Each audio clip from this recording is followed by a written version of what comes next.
Okey, dalam buku ni ada satu sub topik tu, tajuk dia kawal perbelanjaan.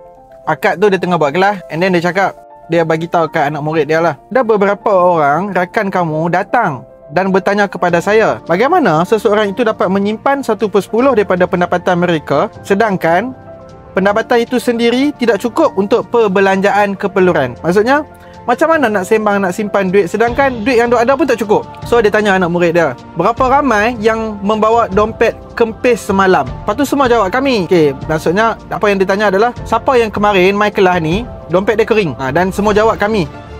Okay, so akak ni cakap, tapi kamu semua mempunyai pendapatan yang berbeza-beza. Ada yang memperoleh lebih daripada yang lain dan yang mempunyai tanggungan yang lebih ramai. Namun, dompet kamu semua sama kempis. Okey, sekarang saya akan beritahu kebenaran yang luar biasa tentang manusia dan anak-anak mereka. Belanja keperluan akan sentiasa membesar bersama-sama pendapatan, melainkan kita mengawal perbelanjaan itu. Okey, so dia cakap lagi, jangan terkeliru antara belanja keperluan dan keinginan. Setiap daripada kamu, termasuk keluarga kamu, mempunyai lebih banyak keinginan berbanding keperluan.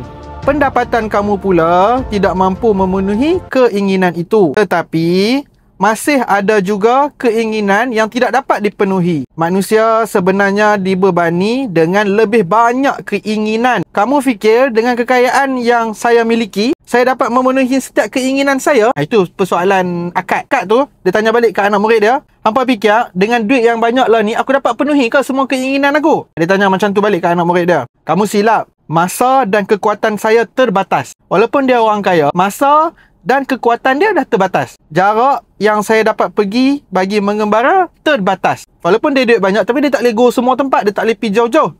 Terbatas. Makanan yang dapat saya makan dan segala yang dapat saya nikmati juga terbatas. Walaupun dia duit banyak, dia tak boleh makan banyak. Dia tak boleh makan banyak. Maksudnya dia nak cakap, kita ni duit banyak ke duit sikit, still ada benda yang kita terbatas. Ada benda yang tak boleh nak dapat semua. Tak semestinya dengan duit banyak, semua benda kita ada. Tapi yang pasti, kita boleh simpan duit tu. Dan kita kena bezakan keperluan dan kehendak tu. Dengan macam tu lah kita dapat kawal perbelanjaan kita. Dia jadi logik untuk kita boleh simpan 10%, 1/10 daripada income kita tu. Sebab kita tahu nak bezakan keperluan dan kehendak.